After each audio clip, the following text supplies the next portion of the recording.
네, 에스라, 느헤미야 일단 살펴봐야 될 부분이 이들이 지금 바벨론 포로 생활을 하고 있었죠. 바벨론 다음에 왕국이 바사예요. 그러니까 페르시아예요. 바벨론이 바사에 넘어갔고 바사왕 고레스가 그들의 그러한 그 식민지 정책이 달라요. 이전에 바벨론 시대의 식민지 정책과는 달랐기 때문에요. 바사왕, 특히 고레스는 어떻게 생각했느냐 하면은 이들을 돌려보냈어요. 이 왕에게 충성하는 한 그 포로 자원 이들을 돌려보내서 그 나라를 다시 세우기 위해서 그 나라로부터 조공을 받는 것을 통해서 더 많이 부국하게 하는 상당히 경제적인 부분들을 취했던 그러한 나라였어요. 그러다 보니까 그런 정치에 의해서 바사왕 고레스는 오늘 이 하나님 편에서 이스라엘 역사 편에서 보면 예레미야의 70년 바벨론 포로살이 이방 포로살이라는 그 예언의 근거에 있겠죠. 하나님 편에서 보면 하나님께서 그 바사왕 고레스 때의 그러한 정치를 통해서 이스라엘 백성들을 고국에 돌아가게 하는, 즉 고국으로 포로에서 그들의 고토 이스라엘로 돌아가게 하는, 포로 귀환하게 하는 이런 정책을 통해서 하나님의 예언이 이루어지게 하셨다 볼 수 있을 거예요. 에스라 느헤미야는 지금 그 장면을 다루고 있어요. 즉 예레미야의 70년 예언이 성취되어서 돌아가는데 문제는 뭐냐면요. 문제는 아직도 이 포로로 귀환하는 이들, 우리는 지금 이런 예언을 역사를 해석한 하나님께서 선지자들의 역사 해석을 통해서 또 근거가 되는 신명기 말씀과 또 많은 이스라엘의 전통을 통해서 들여다보니까 그러한 부분들이 우리는 너무나 분명한 하나님의 역사 안에서 볼 수 있지만, 그렇지 않은 그 역사 한가운데 있었던 그들의 입장에서 봤을 때는 그들이 포로에서 포로 귀환하는, 이스라엘로 돌아가는 그 일이 도대체 무슨 일인지를 해석을 해야 되고, 그렇게 돌아가는 주 목적이 뭐냐, 고레스 왕의 조서를 통해서 이들이 고국으로 돌아가고, 그리고 막대한 전쟁 충당금이라든지 아니면 이러한 것들을 이러한 조공을 바쳐야 되는, 세금을 바쳐야 될 그러한 중압감이 있는데도 불구하고 그렇게 돌아가는 그들의 그러한 포로 귀환의 의미가 무엇인가를 밝혀야 됐어요. 한마디로 말하면 포로 귀환의 의미는 바로 다시 한번 하나님이 포로로 잡혀가게 하셨던 그 이유를 밝히면서 이 예레미야의 예언을 통해서 귀환하게 된 귀환 공동체를 향한 하나님 뜻이 무엇인가를 밝히는 것이 바로 이 에스라 느헤미야의 몫이라는 거예요. 에스라 느헤미야서에서는 그걸 밝히고 있다라는 거예요. 그러니까 오늘 본문에 보면 이렇게 되어 있어요. 간단하게 설명을 하고 개관을 들어갈게요. 1절에 보면 바사왕 고레스 원년에 여호와께서 예레미야의 입을 통하여, 그 바사왕 고레스 원년을 네모를 치고요. 바사왕 고레스 원년 네모를 치고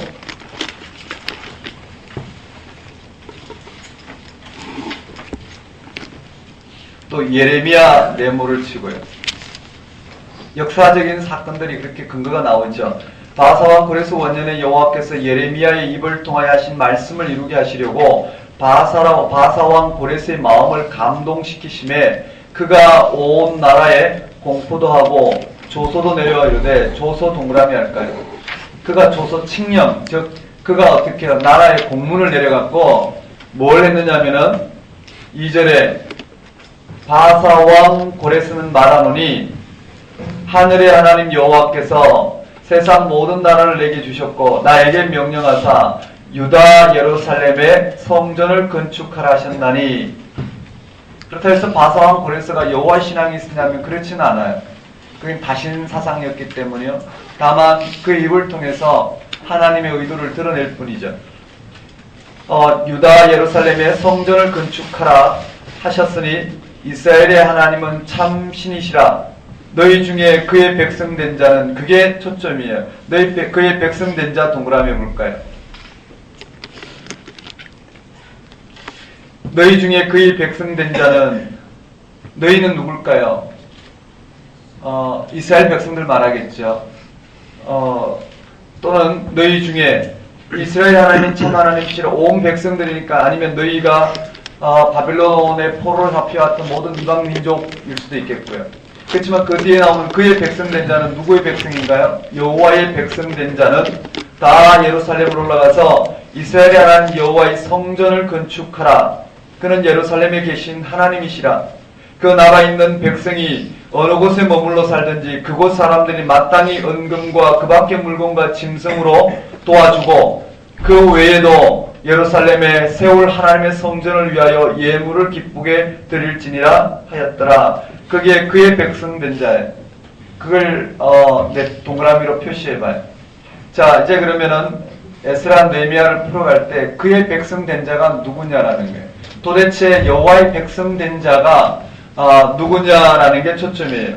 즉 여호와의 백성된 자, 다시 말씀드리면 고레스 왕의 조서를 통해서 그의 백성된 자는 올라가서 여호와의 성전을 건축하라 했는데, 누가 그의 백성된 자이냐라는 거예요. 문자적으로는 이스라엘 백성이지만 누가 그의 백성이 될 것인가라는 거예요.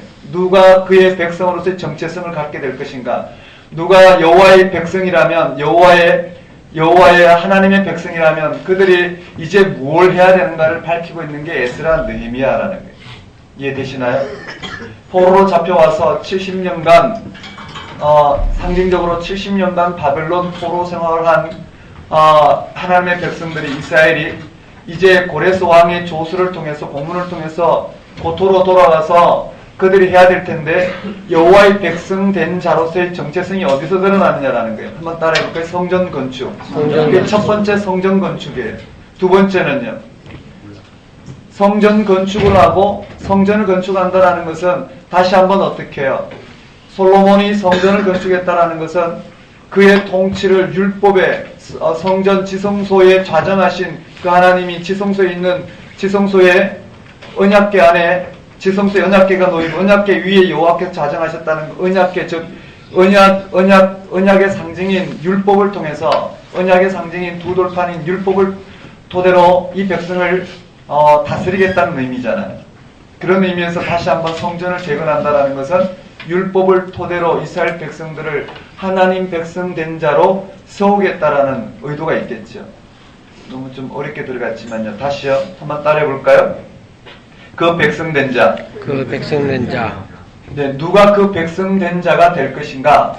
어디에서 이스라엘 백성의 정체성이 드러나는가? 그것이 핵심이라는 거예요. 어디서 그런 정체성이 드러날까요? 바로 에스라 느헤미야서가 그걸 밝혀내고자 하는 거예요.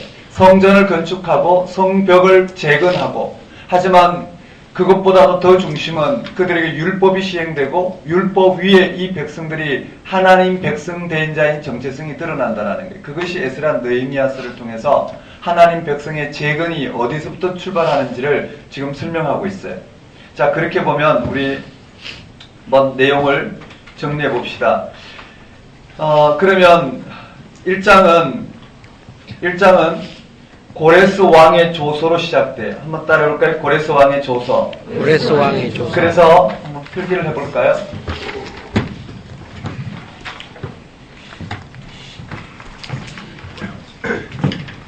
일장에 바사왕 고레스 원년이에요. 원년에 예레미야에, 한번 따라해봅시다. 예레미야의 예언이 있었어요. 이 예레미야의 예언을 이루고자 1절에 보면 그렇게 되어 있죠. 바사왕 고레스 원년에 여호와께서 예레미야 입을 통하여 말씀하신 말씀을 이루게 하시려고 바사왕 고레스의 마음을 감동시키시며 그가 조서를 내려요. 이 고레스가 조서를 내리는데 조서의 내용이 바로 성전을 건축하라는 거예요. 한번 따라해볼까요? 그의 백성된 자는 성전을 건축하라. 조서의 내용이 그의 백성된 자예요. 백성된 자는 성전을 건축하라. 그리고 올라가지 못하는 자들은 다 뭘로 돕느냐 하면은 은과 금과 물건과 짐승을 돕고 예물을 기쁘게 드릴지라 조서로 내렸어요. 거기에 조서 내용에 대한 반응이 나와요. 한번 따라갈까요? 조서를 내리고 이 조서 내용에 대한 반응들이 나와요. 5절에 보면 그 내용의 반응들이 나오는데 귀환하려고 나선 무리들이 나와요. 그리고 6절에 보면 그 이웃들이 또 지원을 해요. 7절부터 11절에 보면 고레스가 지원을 하고 지원 목록이 거기 쭉 언급되어 있어요. 거기에 조서하고 있는 조서 내용에 대한 반응이 5절부터 11절까지인데 우리 성경을 한번 읽으면서 한번 봅시다.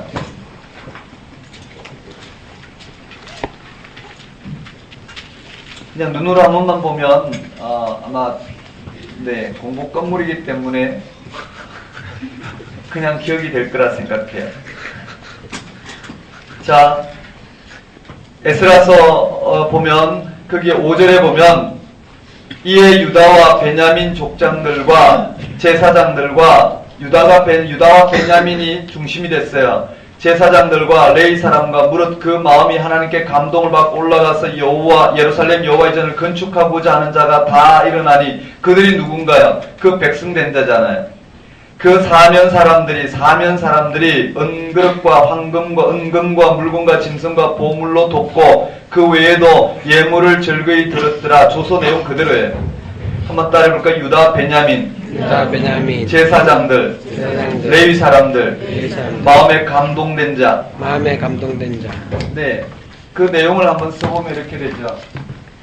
이 조서에 대한 반응이 특히 유다와 그 다음에 베냐민 지파, 그 다음에 제사장, 그 다음에 레위, 그리고 그 마음에 감동된 자.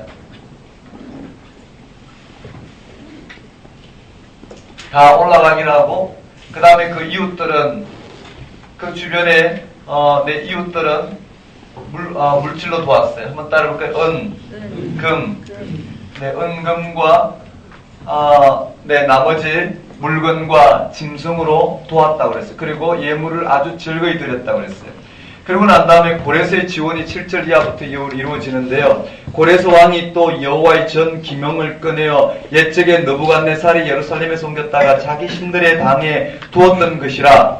바사왕 고레스가 고직이 미드르닷을 명하여 그 그릇을 꺼내어 계수하여 유다 목백 세스바살에게 붙이니 그 수요는 금반이 30이요 은반이 1천이요 칼이 29요 금대접이 30이요 그보다 차한 은대접이 400열이요 기타 기명이 1천이니 그 먼 기명이 도합 5,400이라. 사로잡힌 자를 바벨론에서 예루살렘으로 데리고 올 때에 세스바살이 그 기명을 다 가지고 왔더라. 이렇게 돼 있어요. 거기에 대한 반응이 첫째 한번 따라볼까요? 유다 베냐민 첫째 거기에 대한 반응이 유다 지파 베냐민 제사장 레위 그 마음에 감동된 자는 올라오고, 그리고 나머지 남아있는 그 이웃들은 은금과 물질과 짐승으로 돕고, 그 다음에 고레스 왕이에요. 한번 따라볼까요? 고레스 왕은 성전 고직이라고 그래야 되나요? 성전 창고직이, 그 성전 그런 창고직이, 즉 바벨론 느부갓네살이 성전을 점령하고 파괴하고 빼앗아왔던 그 성전 기명들을 다 돌려보내는 거예요. 한번 따라해볼까요? 미드르다. 여기에 미드르다 성전 창고지기가 미드르다시. 사람 이름 잘 외워야 되죠. 미드르다시 누구에게요? 세스바살. 유다 목백이라고 되어 있죠. 한번 따라해볼까요? 유다 목백. 뭐라고 되어 있나요? 유다 총독이라 되어 있나요? 네. 한번 따라해볼까요? 유다 총독. 세스바살. 네. 세스바살에게 그 기명을 맡겨서 갖고 올라왔더라. 그럼 1장은 잘 정리가 됐어요. 그리고는 가져왔더라. 1장 전체 내용은 정리가 됐죠. 한번 따라해볼까요? 고레스 원년. 바사왕 고레스 원년에 여호와께서 예레미야에게 하신 말씀을 입으로 하신 말씀을 이루려고 이 고레스 왕의 마음을 감동시켜 이와 같이 조서를 내리겠어요. 그의 조서의 내용은 그의 백성된 자는 다 올라가서 성전을 건축하는 것이었어요. 거기에 대한 반응이 이렇게 등장하였죠. 유다, 베냐민, 제사장, 레위 그 마음이 감동된 자는 올라왔고 남아있는 자는 은금과 물질과 물건과 짐승으로 예물을 드렸고 그 다음에 고레스 왕은 그들이 성전을 건축하고 성전 기명들을 가져온 기명들을 그들에게 드리도록 이와 같이 했어. 이것이 1장 내용이에요. 그래서 여기에요. 올라온 1차 바벨론 여기에 바사왕 고레스에 의해서 귀환한 1차 귀환자 명단이 참으로 중요해. 이들이 누구냐면 바로 그 백성된 자, 예루살렘을 새롭게 할 자, 즉 이사야부터 시작해서 예언했던 그 남은 자, 즉 예레미야로 보면 좋은 무화과 나무 광주리 이해되시나요? 그 다음에 에스겔이 예언했던 예언의 대상이 되는 에스겔이 목회의 대상이 됐던 그들이 바로 여기 1차 바벨론 1차 포로 귀환자 명단이 한번 따라볼까요? 1차 포로 1차 포로 귀환자 명단 귀환자 명단. 이게 중요하다는 거예요. 이 2장에 1차 포로 바벨론 여기 바사왕 고레스에서 조서에서 돌아온 1차 바벨론 1차 포로 귀환자예요. 한번 따라볼까요? 1차 포로 귀환자 1차 포로 귀환자 명단이 2장에 이렇게 언급되어 있어요. 지금 뭘 말하려고 하는지 에스라, 느헤미야와 같은 이런 역사적인 사실을 실제 객관적인 역사를 하나님의 선지자를 통해서 오늘 우리에게 들 때 그 의도가 무엇인지를 읽어내야 되는데 그러려면 하나씩 이 말씀을 이런 개연성 있게 살펴본다면 분명히 드러날 거예요. 한번 따라해볼까요? 1차 포로 귀환자. 1차 포로 귀환자. 1차 포로 귀환자가 느헤미야 7장에도 똑같이 나와요. 한번 따라해볼까요? 1차 포로 귀환자. 여기에도 똑같이 등장해요. 7장에도 1차 포로 자 여기 1차라고 썼어요. 이게 너무 길게 돼 있지. 그래도 연결해 봅시다.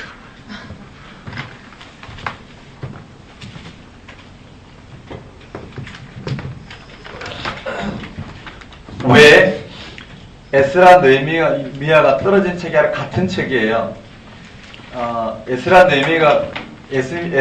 느헤미야가 한 사실을 드러내기 위해서 기록된 똑같은 같이 연결해서 봐야 될 책인데 같이 연결해 봐야 할 책에 왜 1차 포로 귀환자 명단이 두 번이나 중복되었을까? 이런 걸 가지고 이제 의도를 파악해야 되는데요. 좀 이따가 보면 나오지 않을까 생각해요. 한번 따라해볼까요? 포로 귀환자 명단. 포로 귀환자 명단.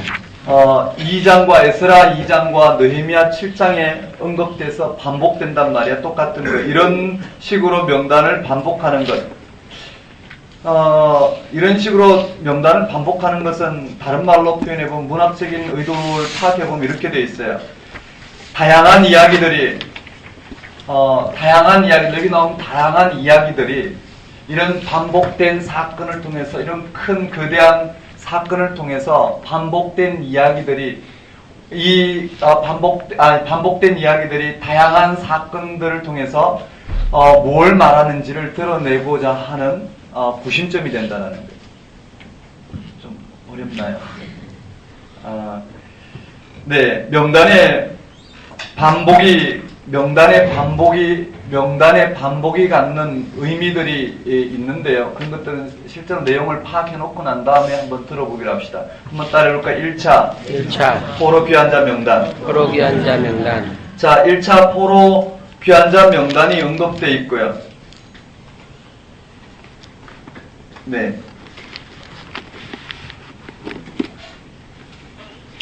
1차 포로 귀환자 명단이 2장에 언급되어 있고 느헤미야 7장에 언급되어 있는데 간단한 포인트만 보면 성전을 건축하러 올라온 그 하나님의 백성된 자가 1차 포로 귀환자예요. 그럼 이들이 성전을 건축하면 끝날까요? 아니라는 거예요. 그걸로 하나님 백성된 자가 되는 건 아니라는 거예요. 성전을 건축해요. 한번 따라해볼까요? 성전 건축. 성전 건축이 3장부터 6장까지 한번 따라해볼까요? 성전 건축. 성전 건축이 이 3장부터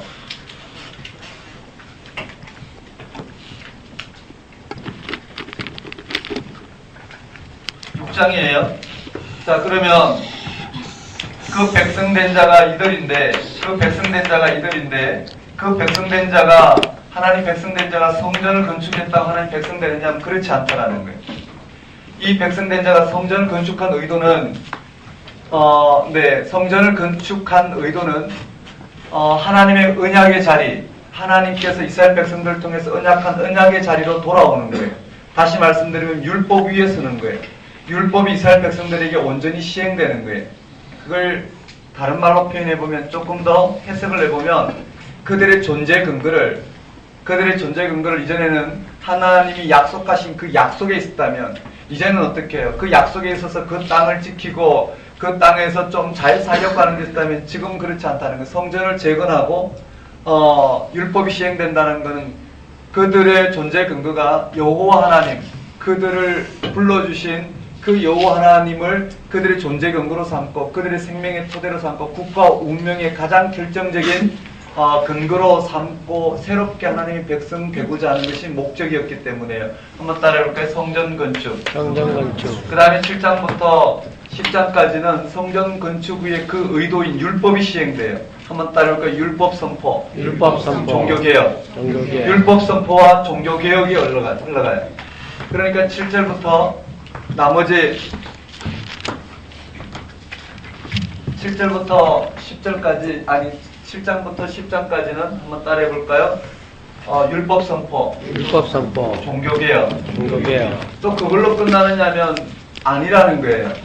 그렇게 종교개혁하는 것으로 끝나는 게 아니라 다시 어떻게 됐냐면요, 1장부터 6장까지 저 성전을 건축한 다음에 성벽을 건축하는 거예요. 성전과 성벽 건축은 똑같아요. 한번 따라해볼까요? 성벽 건축. 1장부터 6장까지는 다시 성벽 건축이에요. 한번 따라해볼까요? 성벽 건축. 자, 이렇게 돼요. 고레스 칙령에 의해서 그 백성된 자가 이들인데, 이들이 해야 될 일은 성전을 건축하는 거예요. 성전 건축한다는 것은 여호와의 신앙을 회복한다라는 거죠. 근데 여호와의 신앙이 어디서 회복되냐면은 율법 선포와 그들의 철저한 종교 개혁을 통해서 이루어진다라는 거예요. 되셨나요? 또 그걸로 되는 것이 아니죠. 개혁은 그렇게 한 번으로 끝나는 게 아니라 끊임없이 그들이 하나님 앞에 여호와의 신앙을 갱신해야 되는데, 그게 다시 나왔어요. 한번 따르니까 성벽 건축. 성벽을 다시, 무너진 성벽을 다시 재건해. 근데 그것으로 끝나느냐면 아니라는 거예요. 다시요. 말을 하나 더 만들면요. 여기에 성벽 재건을 통해서 다시 한번 이 성전 건축을 통해서 저 포로 귀한 자가 그 백성된 자인데, 백성된 자가 바로 성전 건축을 통해서 바로 여호와를 중심으로, 여호와의 신앙, 성전을 중심으로 성전 재건함으로 여호와의 신앙으로 돌아오는 거. 여호와의 신앙은 바로 성전 재건으로만 이루어진 게 아니라 이와 같이 율법과 종교 개혁을 통해서 이루어지고, 다시 또 반복해서 성벽 재건을 통하고, 그 성벽 재건하는 이 1차 포로, 그 백성된 자리 어디서 백성이 될 수 있냐면 8장부터 13장까지, 13장까지 한번 따라해볼까요? 율법 선포, 신앙 고백, 언약 갱신. 다시요. 성전 건축과 성벽 재건을 통해서 그 백성된 자들이 이와 같은 여호와의 백성된 자들이 여호와의 신앙으로 돌아왔지만 어디서 그들이 참된 신앙을 얻을 수 있느냐면은 8장부터 마지막 절까지, 8장부터 13장까지 뭘 이야기하고 있느냐면 한번 따라해볼까요? 율법. 이들이 율법을 선포해요. 율법 선포하고 율법 앞에 그들이 신앙을 고백해요. 신앙 갱신을 하는 거죠. 한번 따라해볼까요? 신앙 고백. 신앙 고백을 하고, 여기 핵심이 뭐냐면은 한번 따라해볼까요? 언약. 여기에 언약을 맺는단 말이에요. 다시 한번 하나님과 언약식을 갖게 되고, 그리고 난 다음에 언급되는 부분이요.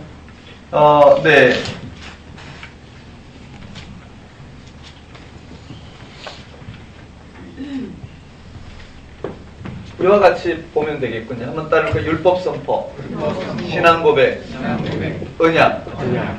이런 형식을 통해서 지금 8장부터 13장까지는 앞에 나온 전체의 결론이에요. 다른 말로요, 지금 성전을 재건하고 성벽을 재건한 이 백성들이 이와 같이 율법을 통해서 율법을 통해서 그들이 신앙이 갱신된, 그리고 여기도 율법을 통해서 신앙이 갱신된 이들이 다시 온전한 율법 가운데 여호와를 신앙을 고백하고 그 고백에 따라서 하나님과 다시 한번 언약을 맺는 이걸 통해서 다시 고토로에 돌아온 그들이 성전을 재건하고 성벽을 재건한 이 백성들이 가야 될 그 길은 늘 율법을 선포하고 그 가운데 그들이 온전한 신앙을 고백하고 그리고 이 언약의 준에서 살아가는 이것이 바로 하나님 백성된 자, 그 백성된 자의 길이다라는 걸 들려주고자 기록되었다는 되셨나요? 여러분들이 통찰력 있게 받았으면 좋겠어요. 자, 다시요. 한번 따라해볼까요? 1차 포로 귀한 자. 1차 포로 귀한 자. 저기 왜 1차 포로 귀한 자가 반복되는지 한번 봐요. 1차 포로 귀한 자가 바로 그 백성된 자인데 여기에 백성된 자가 고레스의 조소에 의해서 돌아온단 말이에요. 그들이 해야 될 건 성전을 재건하고 여호와의 백성으로 다시 세워지는 거예요. 그 백성된 자로서 이와 같이 1차 포로 귀한 자, 포로로 1차로 어떻게 해요? 포로 있던 것들이 귀환한단 말이에요. 귀환해서 해야 될 건 성전을 재건하는 거예요. 한번 따라볼까요? 성전 재건. 성전 재건. 여기는 3장부터 6장까지 성전을 재건해요. 성전을 재건하고요. 성전을 재건한 이 백성들이 궁극적으로 해야 될 건 뭘까요? 여호와를 중심으로 그 백성된 자 상징적으로 이 성전을 재건했지만 그들이 진짜 해야 될 것은 율법을 선포하고 율법에 따라서 그들의 신앙을 갱신하는 거예요. 되셨나요? 그리고는 그들이 어떻게 다시 또 성벽을 재건하는 것을 통해서 하나님 백성된 자의 근거가 어디 있는지를 다시 한번 밝혀내고요. 그리고 난 다음 그 하나님 백성된 자 그들이 누구냐면 바로 저 바벨론 포로에서 돌아온 이들이라는 거예요. 포로 귀한 자들이라는 거예요. 여기 다시 한번 강조하고 이 앞 시작과 끝을 마무리했어요. 마무리가 된 거예요. 되셨나요? 그리고 이런 성전 건축과 성벽 건축을 통해서 그리고 율법이 시행되고 신앙이 갱신되는 어떻게 보면 이 두 가지가 가운데 들어있어서 성전과 성벽 재건의 가운데의 율법과 신앙 개혁을 통해 이들이 정말 해야 될 것은 성전과 성벽 건축보다 더 나아가서 율법 가운데 신앙을 갱신하는 거예요. 그가 누구냐면 1차 포로 귀한 저들이 바로 그 백성된 자라는 거예요. 그렇게 마무리가 되는 거예요. 한번 따라해볼까요? 1차 포로 귀한 자. 1차 포로 귀한 자. 1차 포로 귀한 자. 1차 포로 귀한 자. 이 말 이해되시죠? 이렇게 되는 거예요. 1차 포로 귀한 자, 1차 포로 귀한 자. 성전 재건, 성벽 재건. 그리고 그들이 진짜 해야 될 것은 율법이 선포되고 신앙이 율법 위에 갱신되는 거예요. 하나님 앞에 언약의 자리로 돌아오는 거예요. 이렇게 이루어진 이 그 백성된 자의 자리는 늘 어떻게 해요? 어떻게 돌아가야 되냐? 8장, 9장, 10장, 11, 13장에서 늘 그 백성들은 이 가운데 신앙인 이 율법이 선포돼야 되고 그 앞에 그들은 늘 신앙을 갱신해야 되고 그리고 이 언약을 맺는 이 언약을 통해서 끊임없는 이러한 갱신을 통해서 하나님 백성 될 수 있다. 이걸 밝히고 있다 보면 돼. 되셨나요? 그럼 왜 여기 나오는지 이해되시죠? 큰 틀을 보면 아주 작은 것은 해결되지 않을까 생각해요. 그러면 우리 1차 포로 귀한 자 한번 봅시다. 그 표에 맨 뒤에 느헤미야에 보면 포로 귀한 자 명단 표가 있나요? 네. 찾으셨어요? 그 느헤미야 끝에 보면 포로 귀한 자 표가 있어요.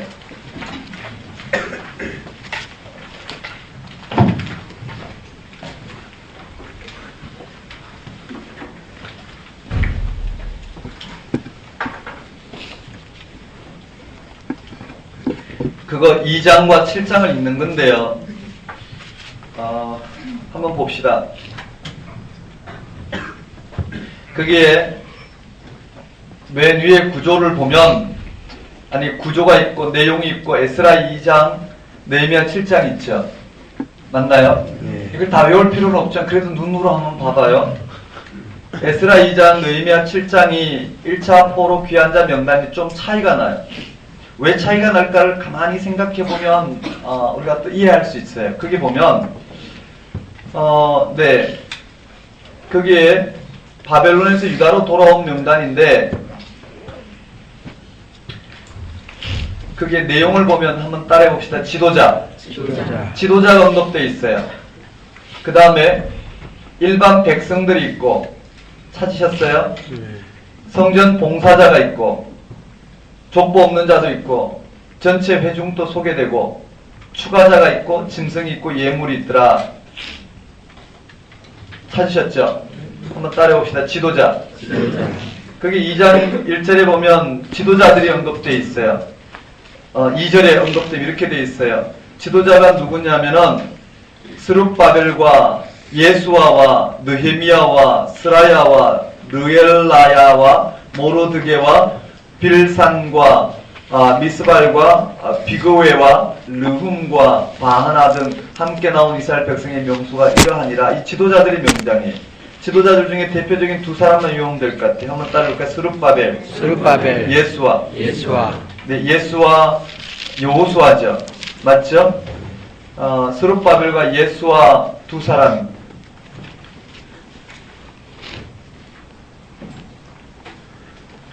이절에 지도자 명단이 쭉 언급되어 있고요.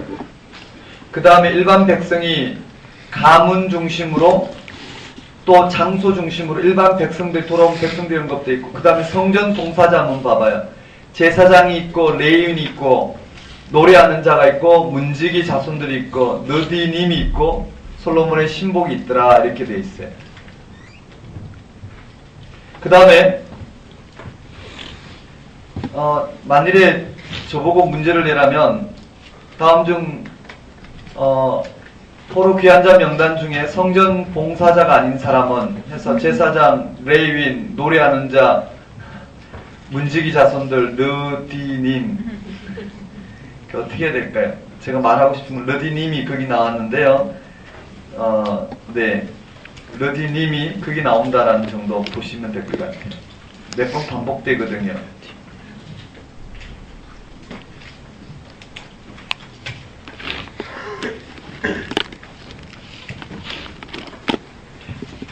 지금 무슨 말인지 이해되시죠? 성경 읽으면 어떻게 되냐면 이거를 정리를 해야 되잖아요. 2장부터 2장 전체를 정리해야 되는데 2장 1절에 보면 뭐라고 되어 있느냐, 본성에 이른 자, 즉 예루살렘 성에 이른 자. 2절에 보면 곧 지도자가 나와요. 지도자 스룹바벨, 예수아, 느헤미야, 스라야, 르, 모, 빌, 미, 비, 르, 바. 맞죠? 11명이 나와요. 11명 중에 대표가 스룹바벨과 예수아더라. 그렇게만 보면 될 것 같고요. 그 다음에 3절에 보면 일반 백성들이 나오는데 바로스 자손이, 또 4절에 보면 스바데아 자손이, 또 아라 자손이 이렇게 나오죠. 맞죠? 가문 중심인데 바로스, 스바데아, 아랴 뭐 이런 거 외울 필요는 없잖아요. 그쵸? 쭉 내려가서 어디까지 가냐면은 20절까지 간단 말이에요. 20절까지 깃발 자손 이렇게 돼 있어요. 근데 21절부터는 또 지역이 나온단 말이에요. 베들레헴 사람이, 맞죠? 느도바 사람이, 아나도 사람이 등등등등 해서 몇 절까지 갔냐면 35절까지 스나아 자손이 네, 그렇게 장소 중심으로 언급되어 있어요. 그 장소 중심으로 언급되어 있고요. 그리고 36절에서 보면 제사장들이 나와 있죠. 맞나요? 제사장들 계급이 나오고 있고요. 그 다음에 40절에 보면 레위 계급이 나와요. 그 다음 레위 계급 중에 노래하는 자들이 나오고 문지기도 나오잖아요. 레위 나오고 노래하는 자 나오고 40절에 레위, 41절에 노래하는 자들, 42절에 문지기 자손 나와 있죠. 그 다음에 43절이면 느디님 사람은 느디님이 나오더라는, 같이 묶어서 다 보면 성전에서 봉사하는 자들이에요. 그러니까 기본적으로 다 아마 레위 지파인데 그 중에 그 직분이 이렇게 분리되어 있지 않았을까 생각하는 거예요. 되셨나요? 그 다음에 55절에 보면 뭐라고 되어 있느냐 하면은 솔로몬의 신복의 자손은 이렇게 되어 있어요. 네, 다 알 수는 없지만 아무튼 그렇게 보면 돼. 그런데요, 그게 하나 봐야 될 게 59절에서 63절이에요. 그냥 뜬금없이요, 델멜라와 델하르사와 그룹과 이단과 인멜에서 올라온 자가 있으나 그 종족과 보계가 이스라엘에 속하였는지는 증거할 수 없으니, 이 말이 뭘까요? 족보 없는 자들이 있더란 말이죠. 됐나요? 그 밑줄 그으셔서 그 종족과 보계가 이스라엘에 속하 있는지는 증거할 수 없으니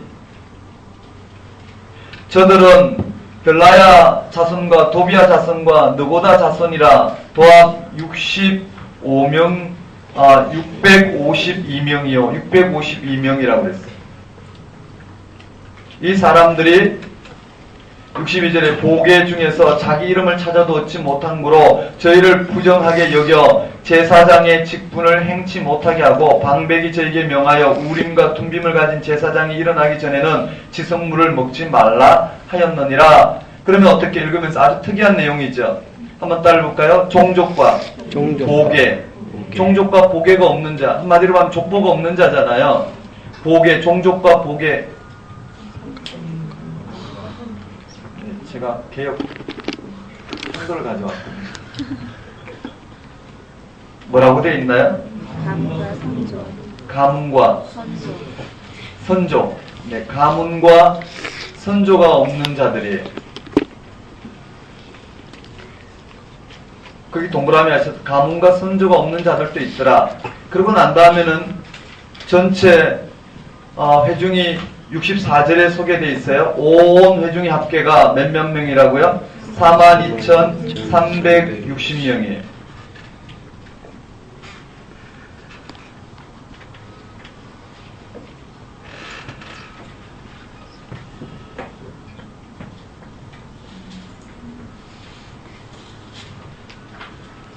그리고 추가자가 나오는데 65절에 보면 노비도 나와 있죠. 맞나요? 그러니까 포로 귀환자 명단에 노비의 명단도 있다. O입니까? X입니까? O예요. 이런 것 때문에 읽어야 된다라는 거예요. 족보 없는 자도 있더라. O입니까? X입니까? 네. 노비가 나와 있고요. 그 다음에 네, 노비가 나와 있고 65절에 노래하는 남녀도 나와 있고 짐승도 있어요. 그쵸? 짐승도 있어요. 말, 노새 맞나요? 말, 노새, 약대, 나귀. 예물도 있어요. 금은, 제사장의 의복, 대접. 그리고 70절 함께 읽어볼까요? 70절 읽어봅시다. 시작. 제사장과 예루살렘과 믿음 사람들이 각자의 성에 살았고 이스라엘도 각자의 성에 살았더라. 네. 그런데 느헤미야 7장에 보면 그 도표에 보면요. 똑같아요. 명단 똑같은데 명단의 숫자가 좀 차이가 나요. 맞죠? 지도자는 11명인데 12명으로 되어 있고 네. 그렇게 똑같은 것도 있는데 대체로 조금씩 차이가 난단 말이에요.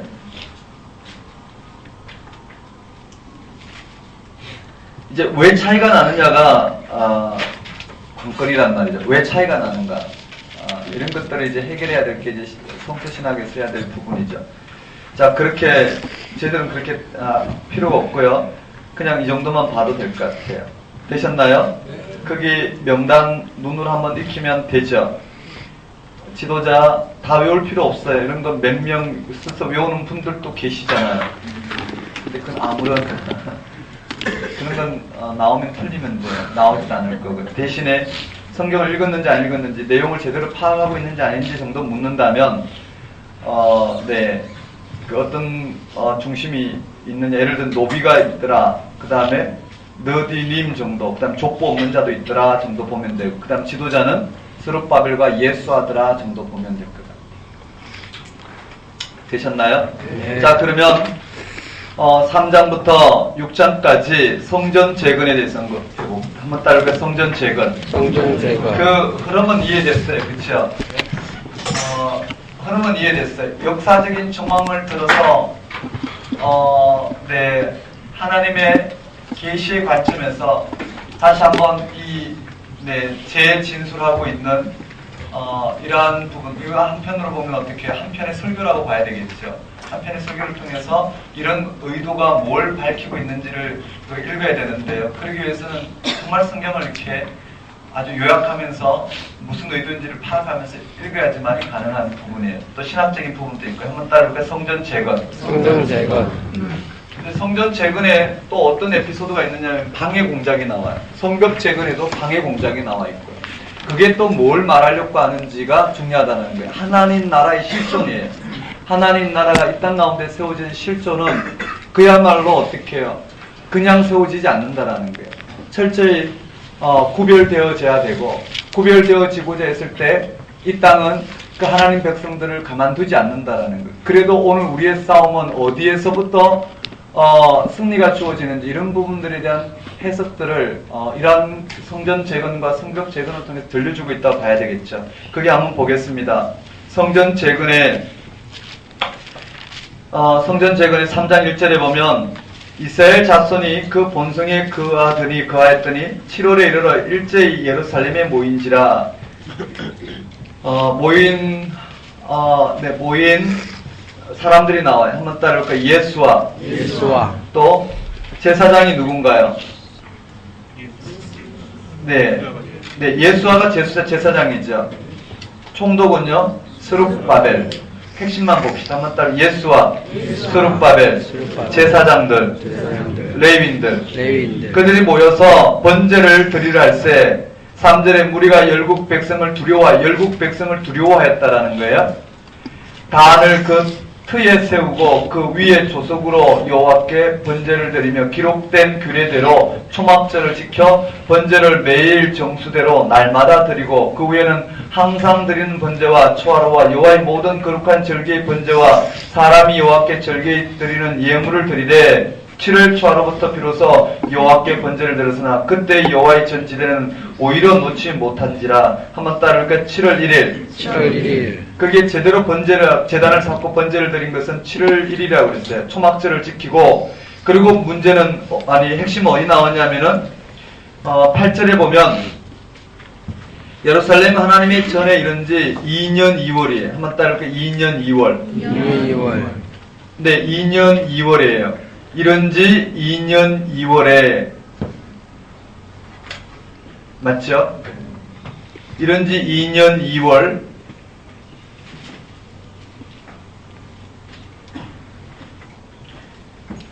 스알디엘의 아들 스룹바벨과 예수아와 다른 형제 제사장들과 레위 사람들과 무릇 사로잡혔다고 예루살렘에 돌아온 자들이 역사를 시작하고 20세 이상 레위 사람들을 세워 여호와의 전 역사를 감독하게 하매 이에 예수와 그 아들들과 그 형제들과 간미엘과 그 아들들과 유다 자손과 헤나라 자손과 그 형제 레위 사람들이 일제히 일어나 하나님의 전 공장을 감독하니라. 그렇게 돼 있어요. 핵심을 한번 봅시다. 한번 따라해 봅시다. 7월 1일 번제. 그다음 기환 후 2년 2월에 성전 재건. 감독은 누군가요? 20세 이상 레위인들이었어요. 건축자가 전지대를 2년 2월에 놓았고요. 그 전지대, 전 성전을 재건하기 위한 기초공사를 2년 2월에 했고, 그리고 그들이 그렇게, 전지대를 놓을 때에 11절 같이 찬양해요. 11절 한번 읽어봅시다. 시작. 찬양으로 화답하며 여호와께 감사드리되 주는 지극히 선하시고 예의자심이 이스라엘에게 원하시도다. 모든 백성이 여호와의 성전 기초에 노임을 보고 여호와를 찬송하며 편절을 즐거이 부리며. 그게 두 반응이 나와요.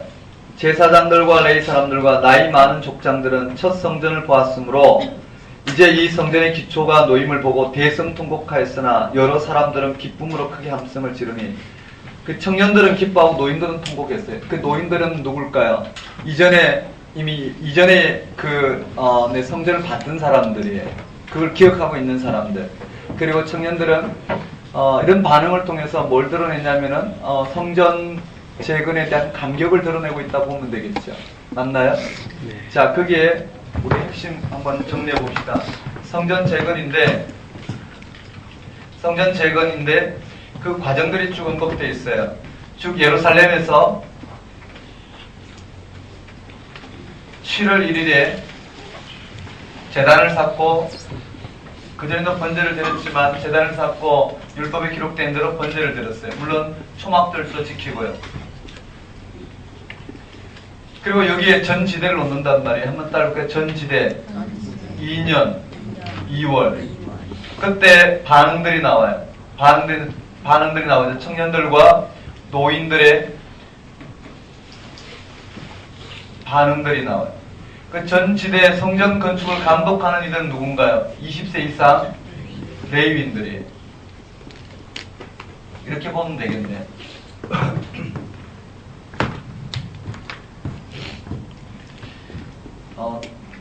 제가 될 수 있으면 성경을 읽으면서 가려고 그래요. 왜냐하면 여러분들 지금 이 시간에 공부가 되고 가서 정리할 수 있도록. 네, 3장까지 됐어요. 그런데 4장에 보면 성전 재건이 중단이 됐어요. 4장에 보면 성전 재건이 중단이 됐단 말이에요. 왜냐하면 유다와 베냐민의 대적들이 있었어요. 그러니까 유다와 베냐민을 중심으로 해서 올라온 포로 1차 포로 귀환자들이 하나님의 말씀에 의해서 고레스 조서의 칙령에 기록된 대로 칙령대로 조서대로 이들은 성전 재건을 해. 이와 같이 성전 재건을 했는데 한번 따라볼까요? 성전 재건, 전지대. 이와 같이 성전 지대를 놓고 재건을 하는데 사장에 보면 성전 재건에 대한 방해가 들어와요. 한번 따라해 봅시다. 방해. 이 방해를 기록해 놓고 있단 말이에요. 방해는 늘 일어났다라는 거예요. 언제 일어났느냐 하면은 거기에 누가 중심이었느냐면은 한번 따라해볼까요? 그 땅의 백성. 그 땅의 백성이 누굴까요? 아마 두 부류가 되겠죠. 포로로 잡혀가지 않았던 예루살렘에 남아있던 유다들이 유다 백성들이 될 수 있고 또 그 땅의 백성들이라면 가나안 땅에 거주하는 이방 백성들이 될 수 있을 거예요. 그 중에 대표적인 사람들이 누구냐면 사마리아인들이에요. 한번 따라해볼까요? 그 땅의 백성들. 사마리아인들. 이 방해 세력들이요. 그 땅의 백성들이고요. 그 다음에 이 사마리아인들이에요. 이 사마리아인들이 방해를 해요. 왜 방해를 하게 됐냐면 유다와 베냐민의 대적들이 성전 건축에 동참할 것을 요청했는데 스룹바벨과 예수아에 의해서 묵살당하자 성전 건축을 반대하기 시작했어요. 4절에 보면 이로부터 즉 거절당하는 그때부터 그 땅 백성이 유다 백성의 손을 약하게 하여 그 건축을 방해하되 바사왕 고레스 시대부터 바사왕 다리오가 즉위할 때까지 관리들에게 뇌물을 주어 그 계획을 막았으며 언제부터 언제까지요? 바사왕 고레스 시대부터 다리오 왕까지 한번 따르고 고레스 다리오 이 성전이 방해가 되고 중단이 된단 말이에요. 성전이 재건되는 게 중단이 되는데 언제부터 언제까지 되냐면은 한번 따라해 봅시다. 고레스 왕 때부터 다리오 왕까지.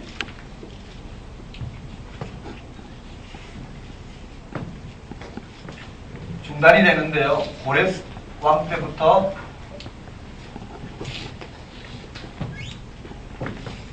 여기서부터 이제 역사적인 문제가 발생해요. 여기 누가 등장하냐면요. 여기서 세계사적인 역사가 있고요. 성경에 맞춰서 흔히 뭐랄까요? 성경에 맞춰서 성경에 나온 연대대로 그냥 그대로 끊어놨어요. 그러니까 세계사적인 부분과 실제 성경에 나온 연대가 달라요. 그런데 성경에서 말하고 있는 이 연대를 성경에서 말하는 순서대로 말고 세계사적인 순서에 맞춰서 이 성경에 나온 연대를 재구성해보면 그 맞지 않은 부분들을 어떻게 해결해야 되느냐, 맞지 않는 게 아니라 그 의도가 있다라는 거예요. 근데 그걸 그냥 평면적으로 해석해버리니까 좀 차이가 났는데 여러분들 그렇게까지 마음을 쓸 필요는 없겠지만 제가 하나 여기서 해결해보면 이렇게 나와요. 거기에 뭐라고 돼 있는 6절에 이렇게 돼 있어요. 4장 6절에 5절에는 그렇게 돼 있죠. 고레스의 시대부터 바사왕 다리오가 즉위할 때까지 누구들에게요? 관리들에게 뇌물을 주어 그 계획을 주어 그 경영을 저희하였으며 이건 개혁한 글인데 뭐라고 돼 있나요?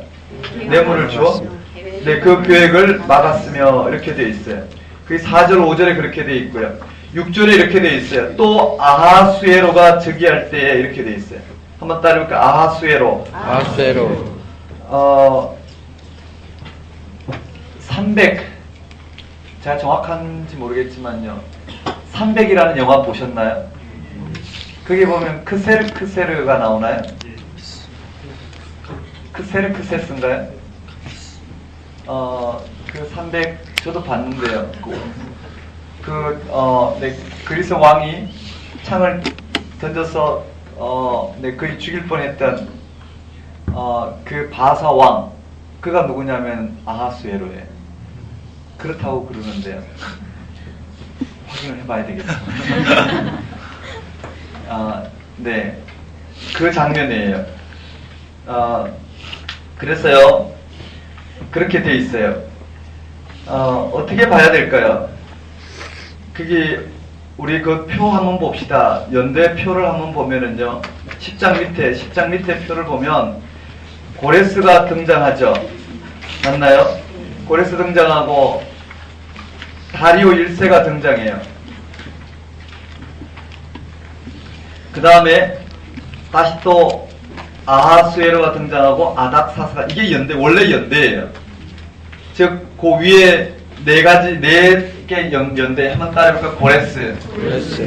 고레스가 나오고요. 물론 다리오 1세, 2세, 3세까지 가지만은요, 고레스가 나오고, 고레스 다음에 누가 나오냐면은 다리오가 나와요. 한번 따라해봅시다. 다리오가 나오고, 다리오 왕 다음에 누가 나왔냐? 아하수에로예요. 한번 따라해볼까요? 아하수에로.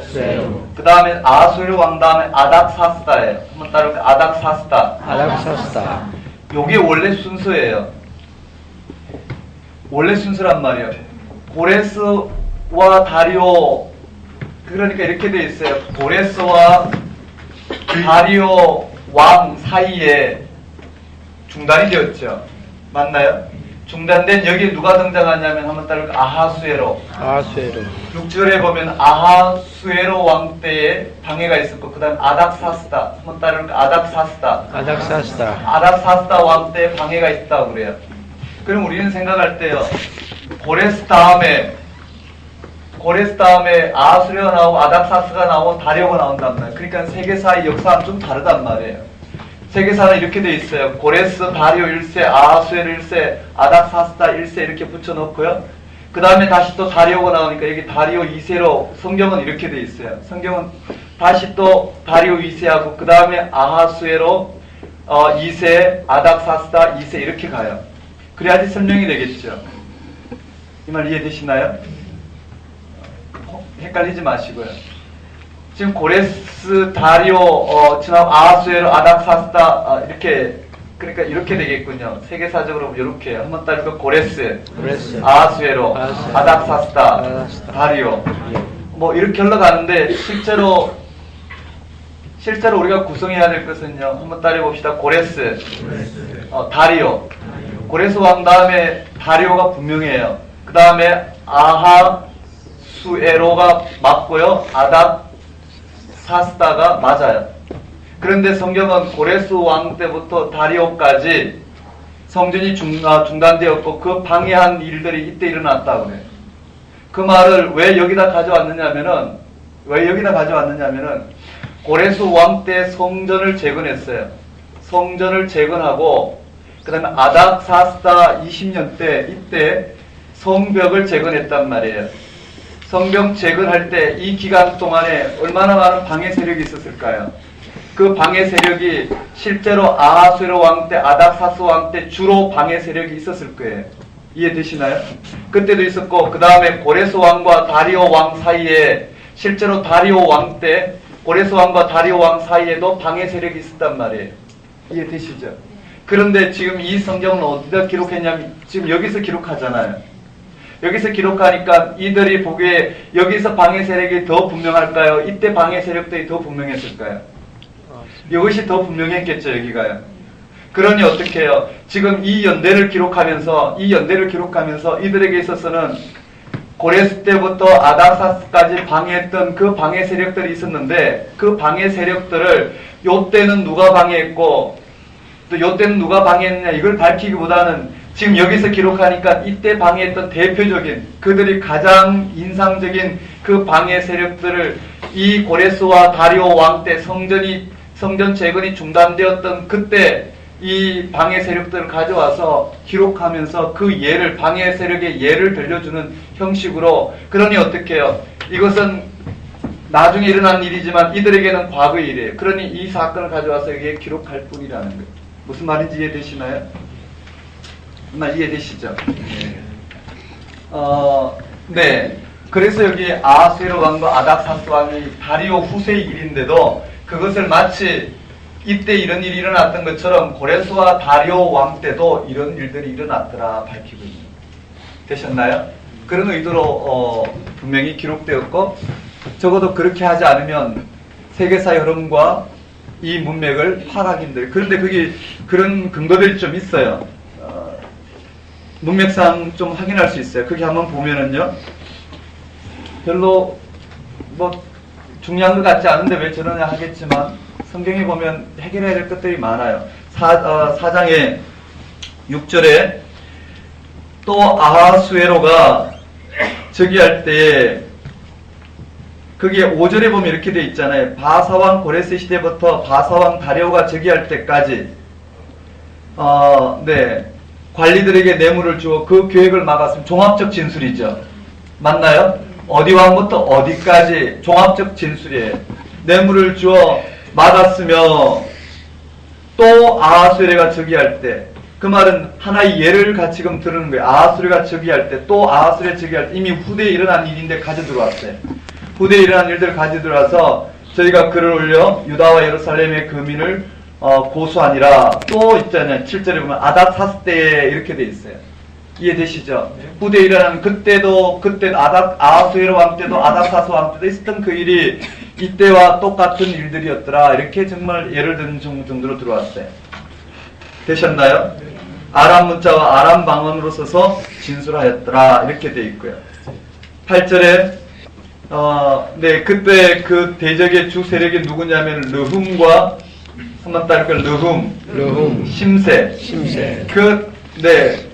아닥사스 왕에게 조서를 보내서 이 방해했던 대표적인 인물이 누구냐면 르훔과 심세예요. 한번 따를까 르훔, 심세. 아람 문자, 아람 방언. 네, 그게 어디 나오냐면 11절에 나와요. 아닥사스 왕에게 올린 그 글의 기초는 초보는 이러하니라. 강서편에 있던 신복들은 왕에게 구하나이다.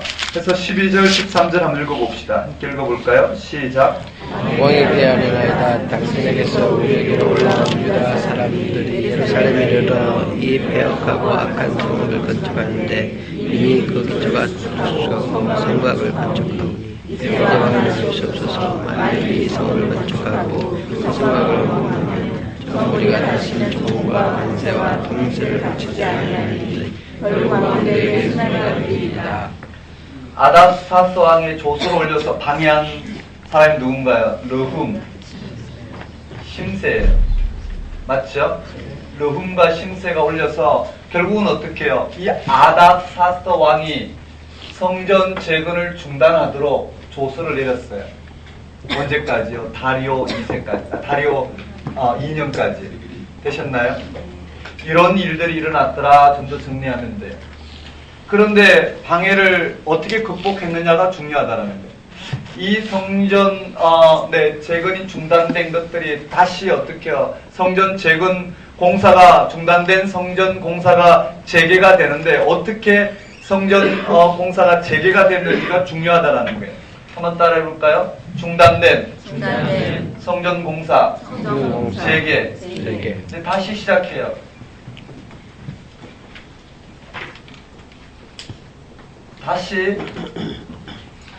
다시 재건이라고 할까요? 다시 재건을 하는데요. 언제 재건이 됐냐면은 위에서 밝혔잖아요. 고레스 왕 때부터 언제까지요? 다리오 2년까지인가요? 다리오 2년까지 중단이 되었는데, 다리오 왕 제위 2년까지 중단이 되었는데 성전 재건이 돼. 언제 재건이 될까요? 그러면 다리오 2년에 재건이 되는데 어떻게 재건되느냐가 중요하단 말이에요. 그걸 통해서 하고자 하는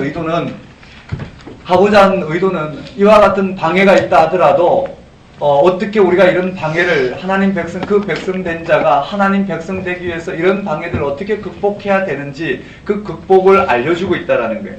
거기에 성전 건축을 독려하는 학개와 스가랴가 등장해요. 학개스와 스가랴스가 바로 그 의미예요. 지난 시간에 배웠잖아요. 학개스와 스가랴스가 바로 이들에게 선포된 거예요. 한번 따라해볼까요? 학개, 스가랴. 스가랴. 학개와 스가랴가 스룹바벨과 여호수아에게 그와 같은 예언을 통해서, 하나님의 예언을 통해서 예언을 하게 되었고, 그들은 성전을 재건하게 돼요.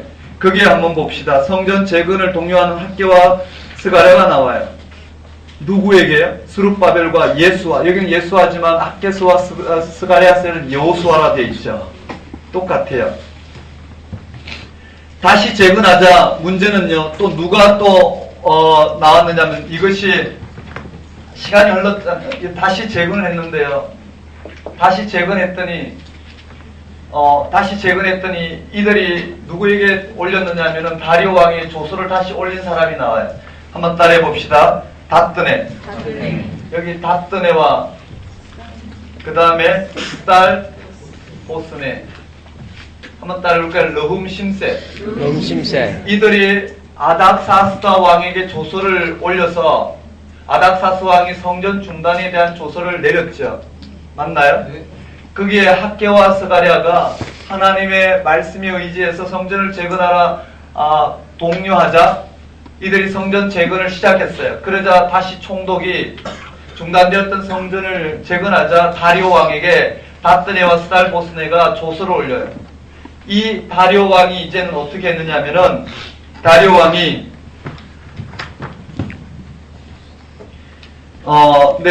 다리오 왕이 한번 봅시다. 5장에 보면 다뜨네와 스달보스네가 다리오 왕에게 조서를 올려요. 성전을 건축하고 있다고 그들에게 성전을 건축하고 있는 사실을 알리면서 그 성전 건축에 대한 근거를 좀 확인해 달라고 그래요. 한번 읽어봅시다. 5장 7절에 보면 5장 6절 7절 한번 읽어볼까요? 한번 읽어봅시다. 시작. 요르단 건너편 총독 다뜨네와 스달보스네와 그들의 동반인 요르단 건너편 아비삭스가 다리오 왕에게 우리 조문에 이르니라. 이르시되 다리오 왕은 평안하옵소서. 네. 왕께 아시게 하나이다. 왕께 지금 아뢰는 거예요.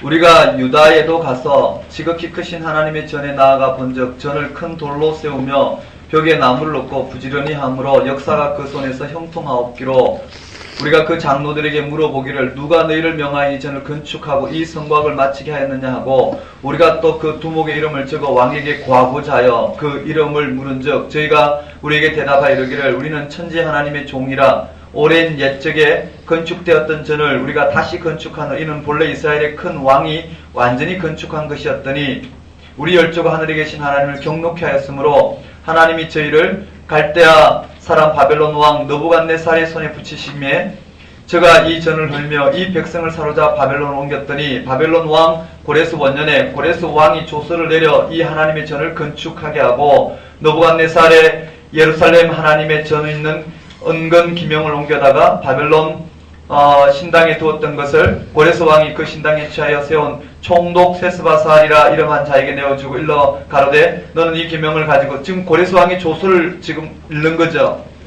조서를 그들에게 소개하는 거예요.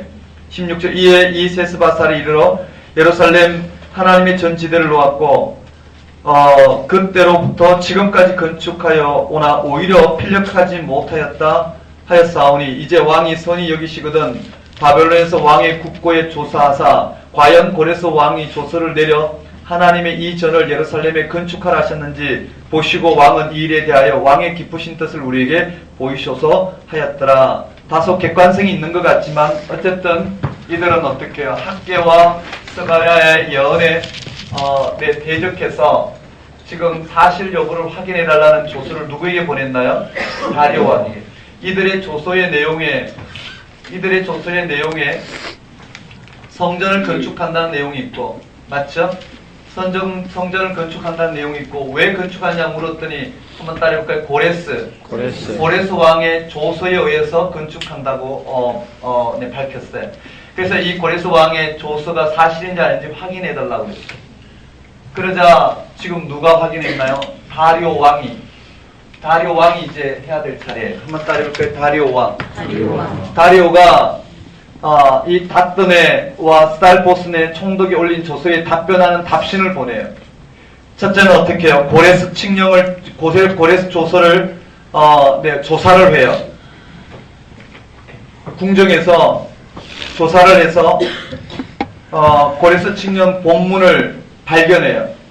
그걸 읽은 다리오는 허락을 해요. 한번 따라볼까요? 다리오가 닷드네에게.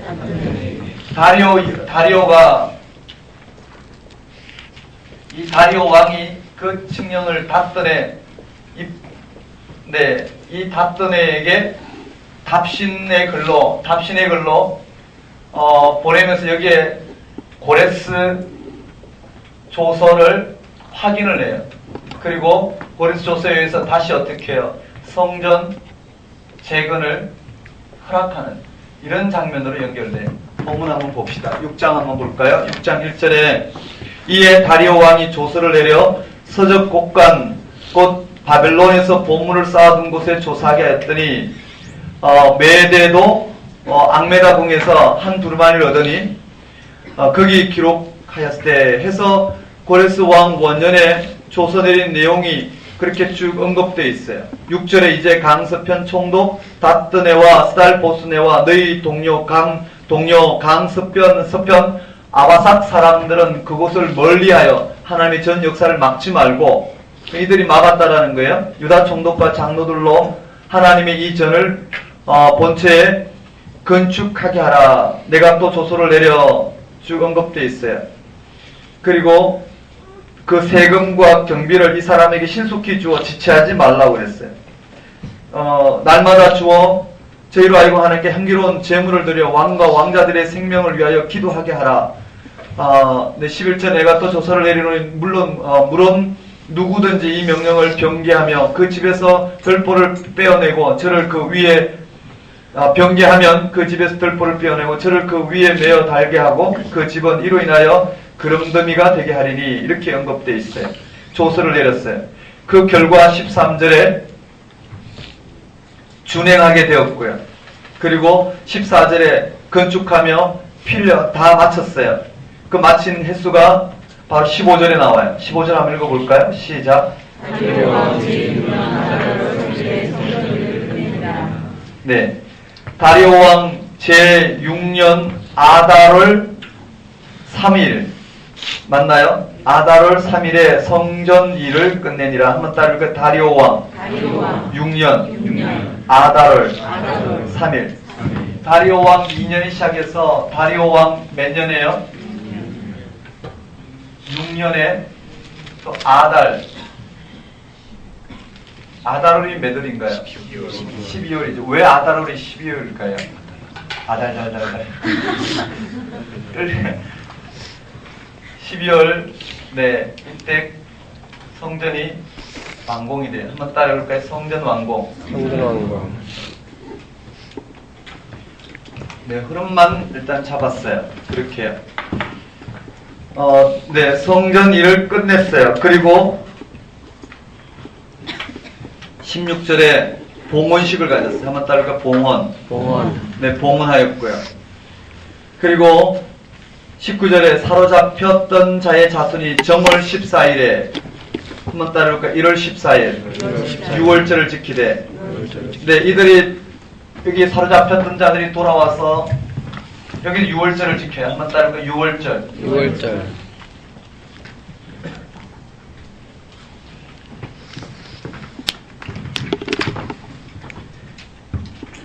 20절에 제사장들과 레위 사람들이 일제히 몸을 정결하게 하여 다 정결함에 사로잡혔던 자들의 모든 자손과 자기 형제 제사장들과 자기를 위하여 6월절 양을 잡으니 6월절 절기를 지켰어요.